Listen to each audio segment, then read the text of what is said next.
Hola amigos de Zoom TV Latino. Nuevamente un grato placer de poder encontrarnos en las ondas del Internet con ustedes como para tocar algunos de los puntos en continuación del tópico que hemos llamado ¿Cuán cristiano es el catolicismo? Y el título general es ¿Es cristiano el catolicismo? En esta presentación vamos a estar hablando y dirigiéndonos a ustedes en relación con el tópico del culto a las imágenes. Cuando tuvimos la segunda presentación en serie, estuvimos analizando que en un periodo histórico, y especialmente la primera parte del 300 al 431, aparecieron varias prácticas que difieren enormemente con el Nuevo Testamento y con las prácticas adoptadas en las Sagradas Escrituras. Hablamos que en el torno al 300 después de Cristo aparece la oración o las oraciones en favor de los difuntos. Mencionamos la señal de la cruz, que ya hay menciones en Tertuliano, en los escritos de Tertuliano, por el 200 después de Cristo, es decir, 100 años antes de lo que estamos señalando, el empleo de velas, etcétera, etcétera. Señalamos la veneración de los ángeles y de los santos muertos, y entre el 375 y el 431 encontramos que comienza a aparecer muy marcadamente el culto a las imágenes o la adoración a las imágenes, que culmina en ese periodo, y lo presentamos ya, con la exaltación a María como Madre de Dios, aplicado en el Concilio de Éfeso. La adoración de imágenes ha planteado siempre un problema para la Iglesia Católica, especialmente con su relación con evangélicos y sectores protestantes en general. Básicamente, cuando nosotros comenzamos a analizar todo el trasfondo de esto, nos encontramos que la Iglesia se encuentra con una dificultad, en primer lugar, con los 10 mandamientos. Luego, esto le plantea una contradicción a la Iglesia Católica con las Escrituras. Le impone tomar algún tipo de medidas de corrección. ¿Qué es lo que hace la Iglesia? Y allí es donde se plantea el problema, que nuevamente vamos a recapitular brevemente como para hacer alguna referencia. Cuando vamos a los mandamientos según la Biblia, Éxodo capítulo 20, el versículo 3 y 4, la Biblia es clara: no tendrás dioses ajenos delante de mí. El mandamiento está indicando que los mandamientos en general fueron dados por Dios a Moisés en un contexto politeísta, porque si no, no se hubiera hecho tal referencia. Cuando el Señor le dice a Moisés: no tendrás otros dioses delante de mí, es que existían otras divinidades que eran adoradas. Y de hecho, habían dejado algunas de ellas atrás en Egipto. Pero ahora el Señor invade más el punto, y el acelerador del ojo divino va hacia la especificidad del segundo mandamiento. Son dos cosas que plantea el segundo mandamiento. No te harás imagen, dice claramente, ni ninguna semejanza de lo que esté arriba en el cielo, ni abajo en la tierra, ni en las aguas debajo de la tierra. Y luego dice: no te inclinarás ante ellas, ni las honrarás. Yo soy Jehová tu Dios, fuerte, celoso, que visito la maldad de los padres sobre los hijos hasta la tercera y cuarta generación de los que me aborrecen, y hago misericordia a millares, a los que me aman y guardan mis mandamientos. Es claro que el mandamiento primero y el segundo denuncian que fueron dados en un contexto de culturas politeístas. El primer mandamiento ya lo identifica de buenas a primeras. Pero ahora el segundo insiste en el punto de cualquier otra visión, señalando y exaltando a el Dios del pueblo de Israel por encima de cualquier otra divinidad. La Biblia ya en la Torá, y especialmente, no solamente en el libro del Éxodo, sino vamos a encontrarnos con Levítico, por ejemplo, y otros de los libros de la Torá, el Pentateuco, que insisten en este punto. Levítico 19:4, por ejemplo, va a decir: no os volveréis a los ídolos, ni haréis para vosotros dioses de fundición, yo Jehová vuestro Dios. Está bien claro este aspecto. 26:1 de Levítico: no haréis para vosotros ídolos, ni esculturas, ni os levantaréis estatuas, ni pondréis en vuestra tierra piedra pintada para inclinaros a ella, porque yo soy Jehová vuestro Dios. Observen la cantidad de detalles que el Señor va exponiendo en relación con el tipo de confección. No deja lugar a ningún tipo de ambivalencia, ninguna. No hay ambivalencia de parte de la divinidad en la revelación en esto. 26:30 de Levítico dice: destruiré vuestros lugares altos, derribaré vuestras imágenes, pondré vuestros cuerpos muertos sobre los cuerpos muertos de vuestros ídolos, y mi alma os abominará. Es muy interesante lo que plantea acá. Dice que ya estaban muertos y por lo tanto muertos son los que lo adoran. Es decir, la adoración en la Biblia está planteando un punto bien claro. La adoración une vida con vida. Es un ser viviente que adora a un ser viviente, creador de los seres vivientes. No un ser viviente que adora una imagen de ficción que no tiene vida, que no tiene hálito de vida y que no tiene posibilidades de crear. En 1 de Reyes, capítulo 21, 26, dice el texto: él fue en gran manera abominable caminando en pos de los ídolos, conforme a todo lo que le hicieron los amorreos, a los cuales lanzó Jehová de delante de los hijos de Israel. Y luego va a decir en 17:12, segundo de Reyes 17:12, y servían a los ídolos de los cuales Jehová les había dicho: vosotros no habéis de hacer esto. Es decir, el libro histórico o los libros históricos aquí en dos secciones están reafirmando el concepto de la Torá que marca todo este aspecto. Ahora, en los Salmos hay una descripción extraordinaria desde mi punto de vista, especialmente en el Salmo 115, los versículos 3 al 8. Dice: nuestro Dios está en los cielos. Todo lo que quiso Él, Dios, que está en los cielos, ha hecho. Los ídolos de ellos son plata y oro, obra de manos de hombres. Pero vean ahora la descripción en que comienza a centrar la atención y a focalizar el punto a partir del versículo 5. Tienen boca, mas no hablan. Tienen ojos que no ven. Orejas tienen, pero no oyen. Tienen narices, no huelen. Manos tienen, pero no palpan. Tienen pies, pero no andan, no caminan. No hablan con su garganta. Semejantes a ellos son los que lo hacen y cualquiera que confía en ellos. Está bien clara las Sagradas Escrituras en relación con este punto. Ahora, ¿qué hizo la Iglesia Católica ante este tipo de problema que se le plantea?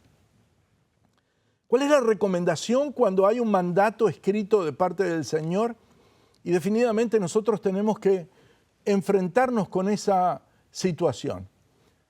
Cambiamos, nos arrepentimos, volvemos atrás, deshacemos el andar. Esa es la recomendación. Cualquier iglesia hace eso. La Iglesia Católica no hizo eso. La Iglesia, en vez de arrepentirse, de cambiar institucionalmente, o de haber reconocido, como tantas veces encontramos al pueblo de Israel en el pasado, diciendo: hemos pecado, hemos errado, vamos a deshacer esto, vamos a cambiar. No, cambiaron los mandamientos, cambiaron la estructura legal y quita la Iglesia el segundo mandamiento y el tercer mandato pasa a ser el segundo en el catecismo. El segundo mandamiento prescribe el nombre del Señor, dice el catecismo. No es así. El segundo mandamiento, allí el catecismo está pervirtiendo el sentido de la palabra divina. Dice, no te harás imagen ni ninguna semejanza de lo que esté arriba en el cielo, ni abajo en la tierra. El catecismo dice, el segundo mandamiento prescribe respetar el nombre de Dios. No dice eso. El segundo mandamiento lo cambian y ponen, no tomarás el nombre de tu Dios en vano. Es decir, nuevamente nos encontramos que modifica la Iglesia las definiciones lingüísticas. Los mandamientos son claros, directos, sin ambivalencias.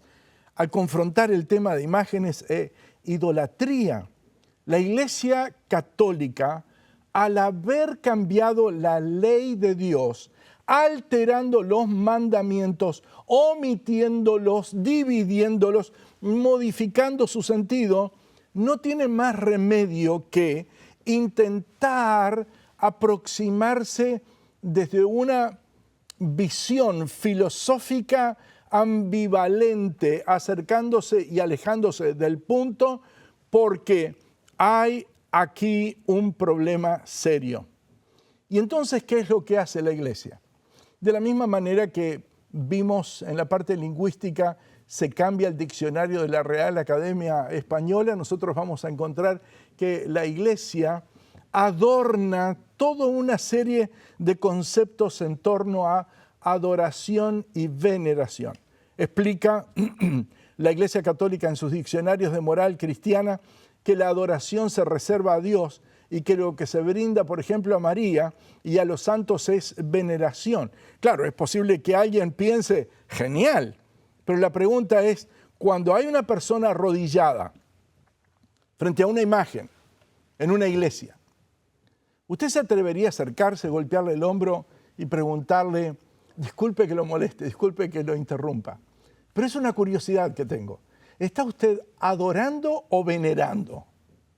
¿Está usted adorando o venerando? ¿Por qué? Porque la Iglesia exprime todo un diccionario en relación a todo este punto en latín. Por ejemplo, latría es reverencia, culto, adoración, que solo se le debe a Dios. En realidad, solamente podemos postrarnos delante de Dios. Eso está claro. Cuando nosotros vemos en el Evangelio, según San Mateo, que los magos que vienen de Oriente dicen que están pidiendo autorización para encontrar a aquel que ha nacido como rey de los judíos, llegan y se postran delante de él, lo adoran, dice la Biblia, le adoraron, proscuneo, significa infligir la rodilla en tierra, inclinarse delante de él y adorar. Acá nosotros nos encontramos con que la Iglesia comienza a llenar de definiciones el punto para ir distrayendo algo que ellos mismos crearon. Porque el problema no está creado en ninguna parte de las Sagradas Escrituras. La Biblia dice, no lo harás. La Iglesia ahora inventa latría, dulía, hiperdulía, protodulía, culto y veneración. ¿Qué tal? Veneración es respetar en sumo grado y dar culto a Madre María. Culto es veneración, admiración, respeto, honor. Protodulía, culto a San José, donde nosotros encontramos que algunos de los santos fueron adorados en las Sagradas Escrituras. Hiperdulía también es el culto que se brinda a la Santísima Virgen en la concepción católica. Y dulía es aquel culto que se da a los ángeles y santos. La Biblia es muy clara en esto. ¿Dónde hay latría en la Biblia? Dulía, hiperdulía, protodulía, culto, veneración. Simplemente no existe eso. Solamente a Dios. Recuerden ustedes el caso, y está allí en Apocalipsis, el capítulo 19. El apóstol Juan, en medio de su revelación, se encuentra con un ángel, que es el ángel de la revelación, y él se inclina pensando que está ante un ser superior al nivel angélico. la reprensión del ángel es bien marcada, no lo hagas. El ángel le dice, yo soy consiervo tuyo.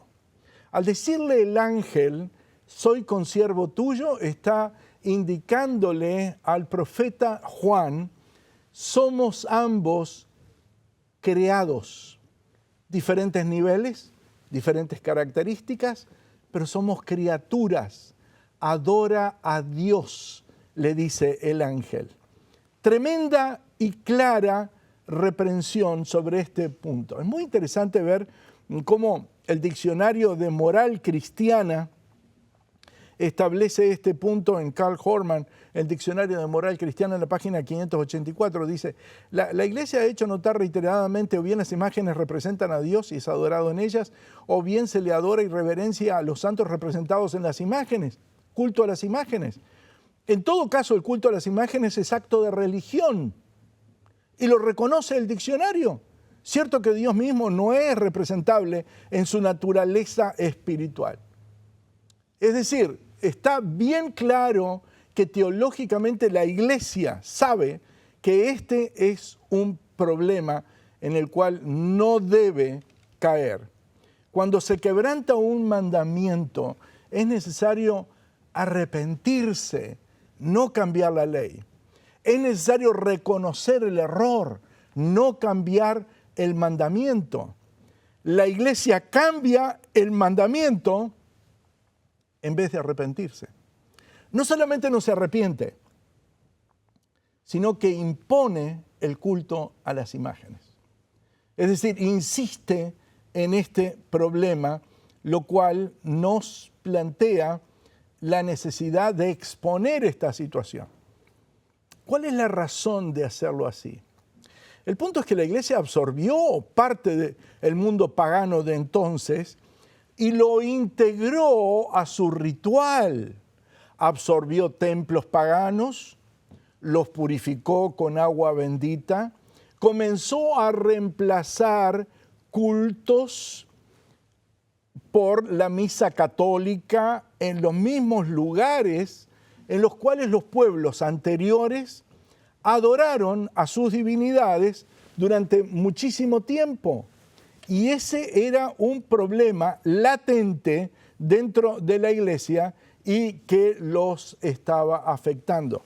La Iglesia Católica tomó muchos de los elementos paganos. John Henry Newman escribió lo siguiente: el uso de los grandes templos dedicados a santos específicos. Observen el detalle que tiene aquí este autor. El ornamento con ramas, el incienso, el uso de velas, el agua bendita, los días santos, las procesiones, la bendición de los campos, la indumentaria sacerdotal, la tonsura, el anillo matrimonial, la adoración de imágenes, el Kyrie eleison, todos son de origen pagano y santificados por adopción en la Iglesia Católica. Todos son de origen pagano y santificados por adopción en la Iglesia Católica. Lo repito, el uso de grandes templos dedicados a santos específicos, ornamento con ramas, incienso, uso de velas, agua bendita, días santos, procesiones, bendición de los campos, indumentaria sacerdotal, tonsura, el anillo matrimonial, la adoración de imágenes, el Kyrie eleison, todos son de origen pagano y santificados por adopción en la Iglesia. De hecho, uno de los puntos que a mí me llamó mucho la atención al llegar en una visita a Roma, y visitar el Vaticano, especialmente por sus museos, es el concepto que está tallado en el frontispicio, y es el concepto de sumo pontífice. En realidad, sumo pontífice, cuando usted lo busca en las Sagradas Escrituras, no existe. No hay sumo sacerdote, hay jefe de sacerdotes, hay concilio sacerdotal, etcétera, pero no hay sumo pontífice. El concepto de sumo pontífice es pagano. Es pagano. No existe en el Antiguo, no existe en el Nuevo Testamento. Más, sin embargo, cuando nosotros vamos a los papas, todos ellos adoptaron ese título. Ioannes Paulus Pontifex Maximum, están sus monedas, etc. ¿Qué era el Pontifex Máximo? Básicamente era el encargado máximo del culto imperial pagano de la Roma pagana precristiana, de la Roma imperial. Y el deber principal del pontífice máximo era mantener la pax decorum, la paz de los dioses. Corrijo lo anteriormente dicho en latín. La pax deorum, es decir, la pax de los dioses. Él tenía la inmensa potestad y es evidente que este aspecto fue calando hondo y transmitiéndose en la estructura jerárquica de la Iglesia católica. ¿Por qué? Porque el pontífice máximo era elegido dentro de un cuerpo de sacerdotes de por vida. Escuchen bien, de por vida. Y él era el que, observen ahora lo que hacía, era quien regulaba todos los ceremoniales expiatorios necesarios cuando, por ejemplo, había relámpagos, tormentas, pestilencia, etc. La consagración de todos los templos y otros lugares y objetos sagrados dedicados a las divinidades bajo la administración de ellos. La regulación del calendario, en tercer lugar, tanto astronómicamente como la aplicación detallada de la vida pública de la religión pagana dentro del imperio, era administrada por el pontífice máximo. La administración de la ley relativa a entierros, sepulturas, lugares de enterrar, el culto a los antepasados muertos. Observen la gran cantidad de conexiones que ustedes pueden ir encontrando que fueron llevadas en forma latente consigo dentro de la Iglesia Católica, que no estaban en la Iglesia cristiana primitiva. La superintendencia de todos los matrimonios, es decir, originalmente de todos los patricios legales reconocidos en el imperio, eran administrados desde la prefectura, digamos, del pontífice máximo. La administración de la ley de adopción y de sucesión testamentaria, la regulación de la moral pública, la sanción de infractores y la selección de las vírgenes vestales. Y esto es lo que usted encuentra que quedó latente en muchos de estos aspectos que son regulados desde el centro del Vaticano. Posiblemente compartiré con producción algunas de las imágenes que ustedes van a ver aquí en mi presentación, que fueron captadas desde mi máquina personal. Pero los cambios son claros. La Iglesia cambió el orden secuencial de los mandamientos, eliminó el segundo mandamiento de la Biblia de raíz, desapareció por completo, cambió el cuarto mandamiento por el tercero y alteró en consecuencia el día de observancia y luego dividió el 10º y los hizo 9º y 10º. Eso lo vimos ya en la parte de mandamientos, pero lo que hubo luego es un paganismo cristianizado.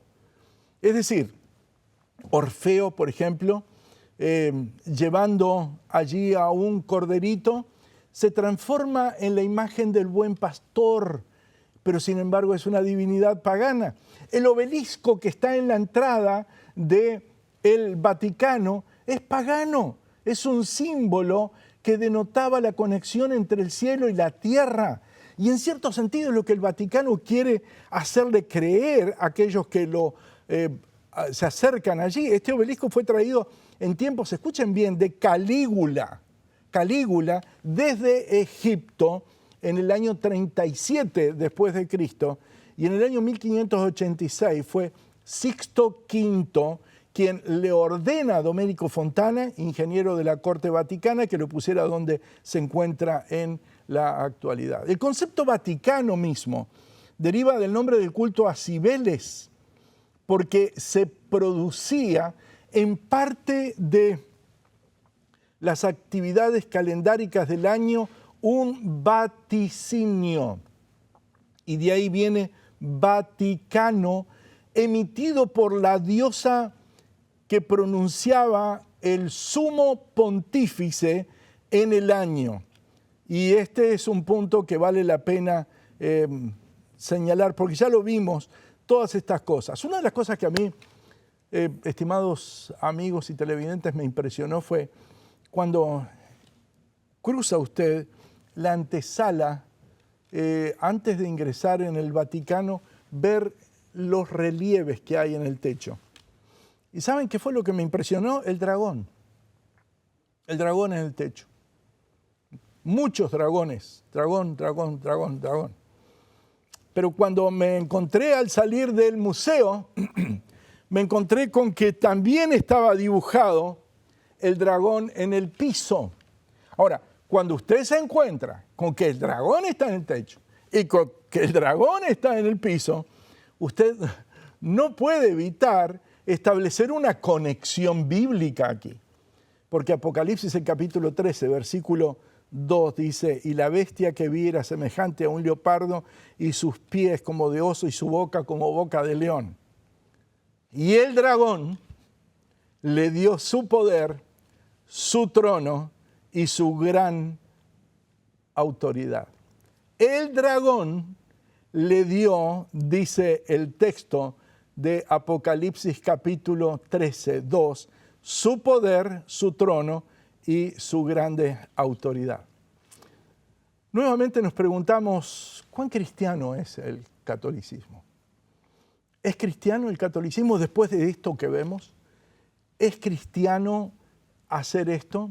Realmente cuando nosotros analizamos este punto, debemos abrir nuestros ojos y volver a la sencilla fe de las Sagradas Escrituras, cuando dice la palabra de Dios que nosotros no debemos hacernos imágenes ni adorarlas. Pero, recuerden esto, si alguno comete pecado, tenemos un abogado que es Cristo y debemos arrepentirnos, volver a Él y confesar nuestros pecados, nunca cambiar el mandamiento.